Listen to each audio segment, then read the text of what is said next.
বড় বড়দেরকে যে জ্ঞানটা ইসলাম ইজাজত দিয়েছে না তাই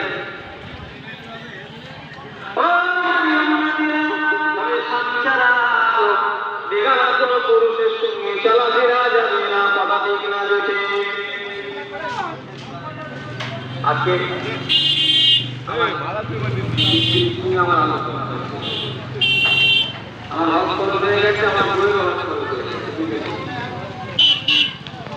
দোয়া করে বক্তব্য আমার নিয়ে এসেছে, আমার কিছু মাত্রা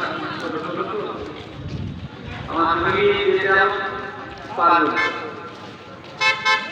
আমি বললাম তুমি পড়ে যাবে, এখন তো তোমার তুমি কি বললো না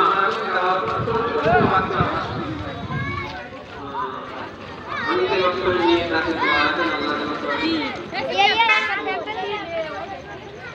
আমাকে বললো যে আমি পরে যদি যাবো এখন বাকি আছে, ঠিক আছে আমি তো ফটোগ্রাফি যাবো যদি আল্লাহ তোমার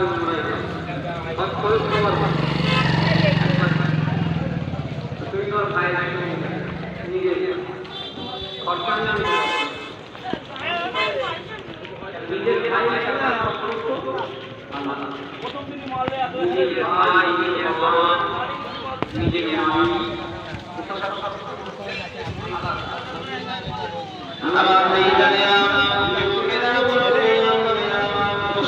মনে করে ইসলাম আমাদের গায়ে পর্দায় রেখে আমরা কি মডার্ন হবো না, বেপর্দায় চলাটাকে মডার্ন বলে না। ও ভাইরা বিহায়াকে পর্দার মতো চলাটাকে মডার্ন বলে না। ইসলাম কত সুন্দর ধর্ম থেকে এলাম, পৃথিবীতে বেঁচে আছে এটা ইসলাম শিখিয়েছে, কথা ঠিক না বেটে। মুসলমানদের নবী যদি না আসতো এটা ছিলাম নবী যদি না আসতো বলে কোনো চাপ পৃথিবীতে কথা ঠিক না বেটে।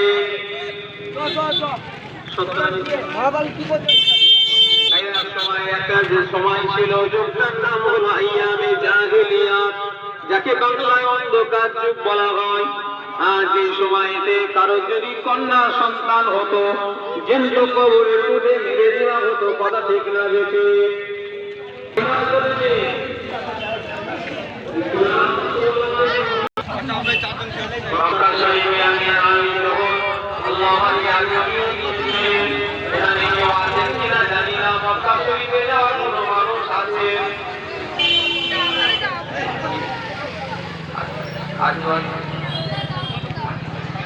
যেখান থেকে মসজিদে আইসাই পাঁচ করতে হয়, তিনি যাতে দেখেছেন মসজিদে আইসাই যাওয়ার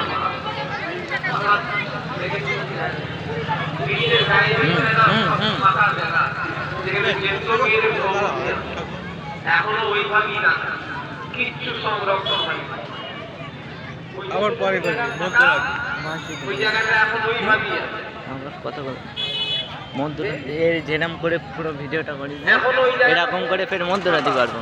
কেন জানিস? কারণ এখন এ হচ্ছে